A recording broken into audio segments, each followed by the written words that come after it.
In this tutorial, we will be going over how to set a pattern onto the quilt area. This can be done in the pattern screen on the left. Select the pattern icon to bring up the pattern screen, but in order to select it, you have to make sure that you have created a quilt area first. By pressing the plus sign twice, I can set a default quilt area of 36 by 12. Now I can select patterns from the left menu.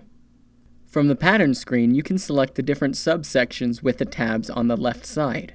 You have patterns, which will allow you to insert a pattern onto the quilt area. Recent, which will allow you to insert a pattern that you have recently used onto the quilt area. Import-export, which will allow you to add downloaded patterns, create and restore a backup, or restore patterns to factory defaults. And tag, which allows you to add tags to your patterns.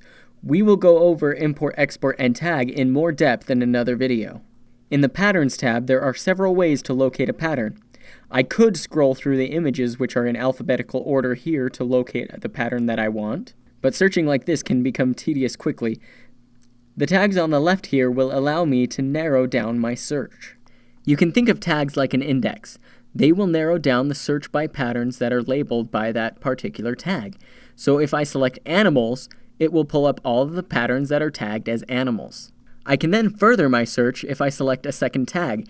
If I select pantos, then I will get all the patterns tagged as both animals and pantos, giving me a much more narrow search. I can even go further to add another tag and select seasonal.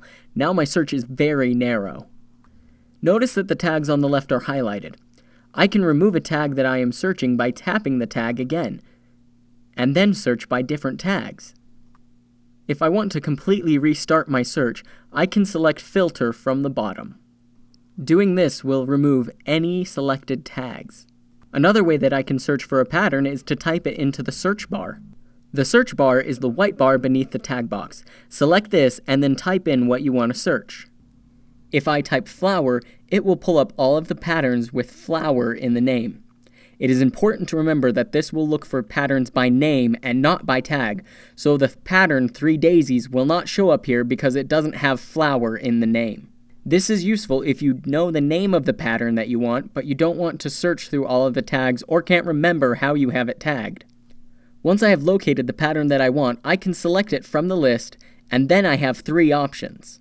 I can load it on the quilt area by selecting the green check mark. I can automatically scale it to fit the quilt area or pattern box by selecting the Smart Scale button. Or I can select the red X to cancel and not load a pattern onto the quilt area. These 3 options work the same regardless of how you located your pattern, so it doesn't matter if you searched by tag or type to search. The last way I can load a pattern is through the Recent tab. Under Patterns, select the Recent tab.